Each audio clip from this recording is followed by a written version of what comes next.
Tudi modrejši od mene, ki se ukvarja psihologijo človeka, so me naučili, da se je svet spremenil. Tudi način, kako dojemamo informacije, kako se približamo določenim strukturam, je popolnoma drugačen. Že če samo vzamemo kot primer naš izobraževalni sistem. Izobraževalni sistem se ne samo v Sloveniji, tudi v večini evropskih pa svetovnih držav ni spremenil. Torej še vedno zelo kontinuitetno prejemamo informacije, brez nekih večjih dražljajev. Danes informacije, predvsem iz socialnih omrežij, tudi iz medijev, dobivamo na podlagi dražljajev.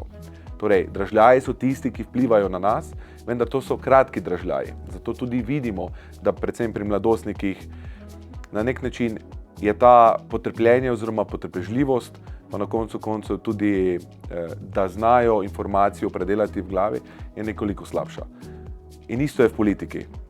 Skrajna desnica, skrajna levica je ta orodja povzela, daje informacije, ki preko hitrih dražljajev tudi pride do njih, in mladina po vseh kazalcih in analizah se dejansko obrača po vetru. Torej, obračajo se v to smer, kjer dobivajo tiste informacije, ki jih želijo slišati.